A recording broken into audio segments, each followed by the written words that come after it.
Tadi kita sebetulnya menindaklanjuti surat yang kita sampaikan ke Majelis Ulama Indonesia itu tanggal 21 November 2022, kemudian berlanjut pada hari ini tanggal 9 Januari 2023. Nah, ini rangkaian cerita dari peristiwa hukum yang kita sampaikan ke Majelis Ulama Indonesia. Ini kan terkait dengan dugaan pornografi dan pornografi yang kita sebutkan aja sudah viral, yaitu si Widi ya. Widi vokalis band dari Viera. Nah, kenapa kita laporkan? Maka kita menduga ada dugaan tindak pidana pornografi dan pornografi yang dilakukan oleh saudari Widi. Sehingga penting bagi kami untuk mendapat keterangan atau dukungan ataupun support dari Majelis Ulama Indonesia terkait dengan perkara ini. Karena bagaimanapun juga Majelis Ulama Indonesia sudah menyampaikan ataupun menerbitkan Fatwa MUI nomor 287 tahun 2001 tentang pornografi dan pornoaksi, yang mana pornografi dan pornoaksi ini adalah salah satu perbuatan yang diharamkan oleh agama Islam. Dan ternyata notabene seorang Widi adalah beragama Muslim, maka mau tidak mau dia harus tunduk dan patuh terhadap norma-norma syariat Islam. Kenapa penting kita sampaikan? Supaya tidak ada terjadi hal-hal seperti ini terulang kembali. Namun faktanya ini perkara ataupun perbuatan dilakukan seorang Widi ini kan terulang kembali. Jadi pada saat 21 November dan sebelumnya, jauh sebelumnya 16 November 2022, kita sudah menyampaikan ke Mabes Polri. Kemudian 21 November kita menyampaikan ke MUI dan juga menyampaikan ke Mabes Polri. Dan hari ini kita menyampaikan lagi ke MUI dan Mabes Polri terkait dengan tambahan alat bukti. Kenapa? Karena kita berkoordinasi kepada penyidik bahwa perkara ini tetap dilaksanakan, tetap dilanjutkan sebagai penegakan hukum. Hanya saja penyidik perlu melakukan pendalaman terkait dengan delik pidananya. Karena salah satu delik pidana adalah perbuatan itu dilakukan berulang-ulang kembali. Nah, agenda hari ini adalah menyampaikan itu. Artinya menyampaikan alat bukti tambahan yang kita sampaikan ke Mabes Polri dan juga ke MUI terkait dengan bukti video dan gambar apa-apa yang telah dilakukan terkait dengan Widi ini. Nah, tadi kita baru saja ya, siang tadi jumpa sama MUI, Majelis Ulama Indonesia, mengirim surat ke MUI dan sekaligus laporan resmi ya, tambahan terkait dengan apa yang kita sangkakan terhadap Widi.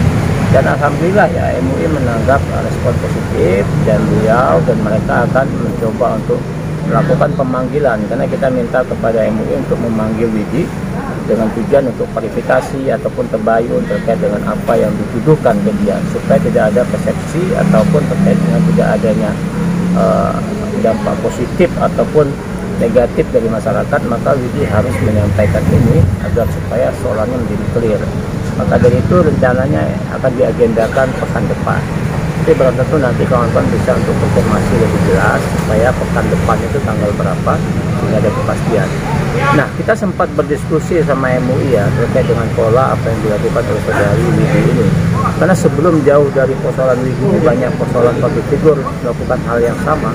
Tapi setelah mereka hadir, datang memberi konfirmasi, meminta maaf kepada masyarakat Indonesia, kemudian perkara ini dianggap selesai. Dan itu sebetulnya ingin kita sampaikan ke Widi. Namun faktanya hari ini Widi tidak melakukan itu. Maka hemat kami setelah berdiskusi dan rapat dengan tim, dengan juga sama klien kita, Ketua Forum Pemuda Sulawesi, kalaupun seandainya Widi melakukan permohonan maaf besok, lusa ataupun pekan depan, kita tidak akan membuka terkait dengan stop perkara ini. Perkara penegakan hukum tetap diproses. Kalaupun dia perkaranya dia mau minta maaf ya silakan, kita tetap menerima itu. Tapi terkait dengan proses hukum tetap diproses. Karena ini bukan delik aduan ya, bukan delik aduan seperti KDRT, seperti hutang, kemudian terkait dengan kerugian, bukan. Ini adalah delik umum. Jadi kalau ada dugaan pidana, semua masyarakat boleh untuk melakukan laporan polisi. Secara prinsip belum ada konfirmasi dari pihak Widi. Kami juga sebenarnya nggak butuh amat konfirmasi. Kenapa? Karena itu haknya dia. Yang pasti bahwa kami atas apa yang kami lakukan ini, kami dari Forum Pemuda Sulawesi mewakili seluruh masyarakat Sulawesi menunjukkan kekecewaan kami, menunjukkan sikap kami bahwa apa yang dia lakukan itu tidak sesuai dengan norma budaya, norma agama, Makanya kami menghadap ke MUI dan kami sampaikan ke siapa WS ini. Kalau dalam waktu dekat ini belum ada klarifikasi dan tidak punya etikat baik, kami dari Forum Pemuda Sulawesi akan melakukan aksi unjuk rasa besar-besaran, baik itu di Sulawesi maupun di Jakarta ini. Kami sudah konsolidasi untuk itu. Yang pastinya kami berharap proses penegakan hukum ini, gerakan yang kita lakukan ini harus berharap agar kepolisian menjadi atensi, karena ini sudah menjadi konsumsi publik dan sudah tersebar kemana-mana. Yang kami khawatirkan cuma itu, generasi kita, generasi kami yang ada di Sulawesi Selatan, di Sulawesi Tengah, apa semua. Dan bukan cuma itu deh, satu Indonesia yang dipertontonkan seperti itu, apalagi pakaian yang transparan itu, yang kelihatan hanya ya kita bisa lihat sendiri lah, sudah tersebar di sosial media apa semua. Itu bagi kami berharap MUI segera melakukan sikap. Kenapa? Karena berdasarkan fatwa MUI yang disampaikan oleh Wakil Sekretaris Jenderal Majelis Ulama Indonesia waktu kita bertandang ke kantornya, menyampaikan bahwa tindakan yang dilakukan oleh WS itu adalah tindakan yang haram. Nah, sesuai dengan fatwa itu tadi. Oleh karena itu, karena keharaman itu menjadi hukum dalam agama Islam, itu adalah hukum yang dilarang oleh agama. Oleh karena dilarang pasti ada konsekuensinya.